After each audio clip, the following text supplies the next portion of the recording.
After nearly 4 years of fighting back against Russia's full-scale invasion, Ukrainian forces are relying on aerial and land-based drones for combat and to support troops in the field.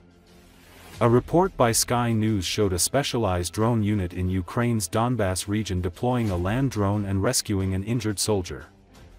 According to Associated Press, troops in the field refer to the extensive areas of the battlefield where drones do most of the fighting as the kill zone, Sky reported. Soldiers were seen loading an unmanned ground vehicle with supplies before deploying it in the field. Dramatic footage captured by the British broadcaster then showed a drone approaching a severely injured soldier before soldiers brought him in for treatment. Despite renewed US-led peace efforts, the war shows no sign of ending. With the Kremlin showing no willingness to compromise, US President Donald Trump raised the stakes by announcing sanctions last week against Russian oil giants Rosneft and Lukoil. Those sanctions are due to come into force on November 21st, and Zelensky says Trump probably will use this as a tool of pressure or dialogue with the Russians.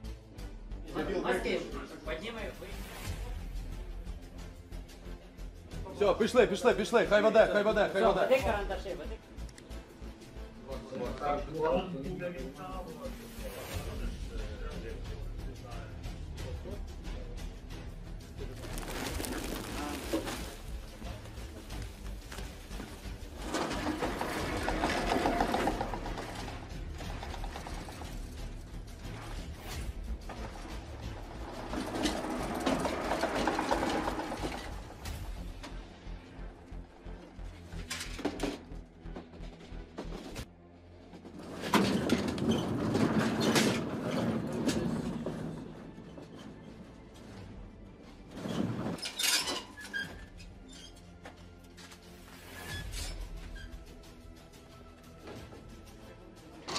There it goes.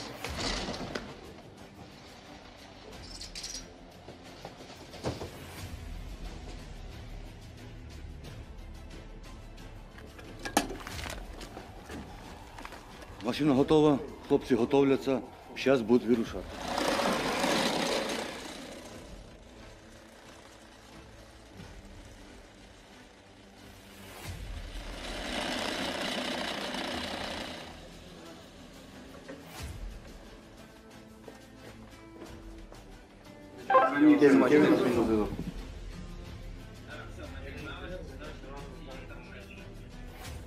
Пораненому гірше, у нього починає бомбитися голова.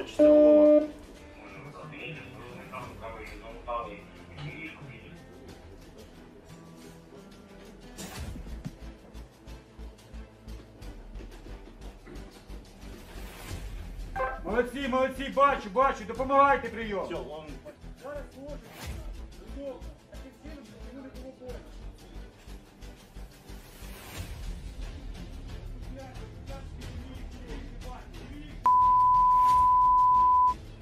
Так, ви провізію забрали чи ні?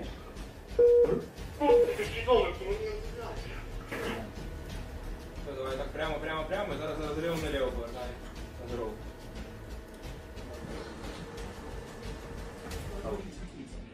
Підараси, сука, я вами завтра займуся, нахуй.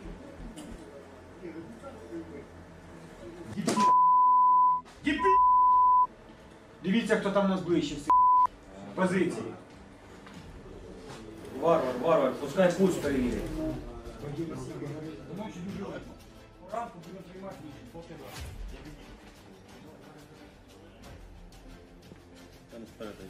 Вперед. Пішло. Бать у нас все.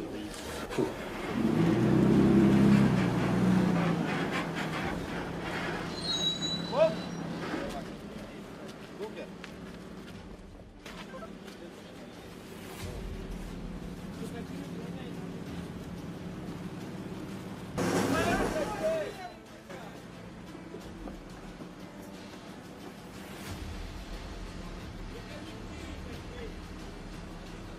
Is he all right? Is he alive? Пульс був, дихання було.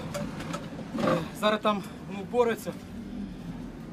Я нічого не можу вам сказати, дуже тяжкий, дуже. Конкретно тяжкий.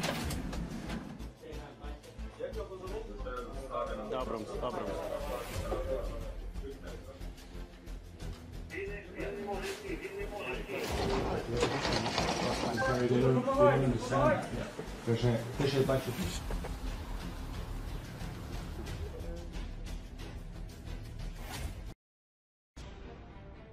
A Russian federal television channel made a surprising admission. One of the Kremlin's top propagandists, Olga Skabeeva, stated live on air that new US sanctions under Donald Trump are dealing a serious blow to Russia's ability to continue the war. Doesn't really look like a comrade to our country. The decline in our oil revenues is a key issue in the context of the Russian budget deficit.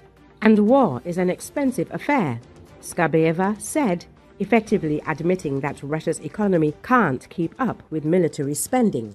She stated that the US president's sanctions are depriving Moscow of key sources of income.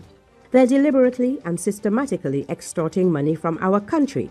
Zelensky is hammering our refineries, and Donald Trump has imposed anti-Russian sanctions on our country's two main oil giants. Of course, both India and China will have problems. And if they have problems, who will we sell to? The propagandist said. She emphasized that what is happening cannot be called a trifle. It's not all that clear-cut. And it's hard to say that this is just another trivial, insignificant issue. No, of course, it's not a trivial issue, and it's not even insignificant, Skabeeva stated. She thus also refuted the statement of Russian dictator Vladimir Putin, who insisted that sanctions would have no effect on Russia. The new sanctions will not significantly impact our economic well-being, the Russian leader said on October the 23rd.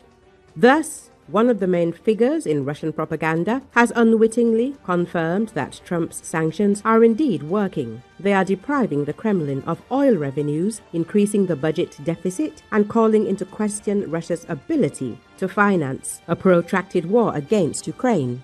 Recall, Kremlin spokesman Kirill Dmitriev made an emergency flight to the US Capitol and gave comments to Russian media right on the streets of Washington.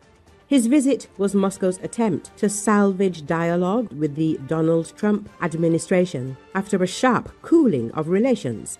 Dmitriev stated that the language of pressure doesn't work in Russia's case and emphasized that Russia's national interests must always be clearly taken into account by the United States. He asserted that economic cooperation between the countries is only possible with respect for Moscow's interests. The envoy claimed that sanctions and other restrictive Western measures would allegedly not have any impact on the Russian economy and also threatened the United States with rising prices at gas stations.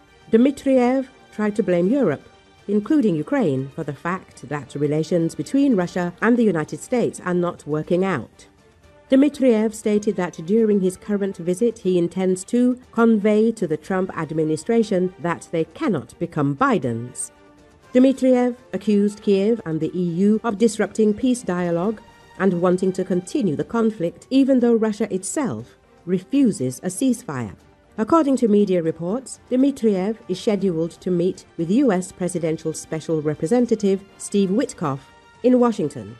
This visit is a desperate attempt by the Kremlin to stem the deterioration of relations with Trump.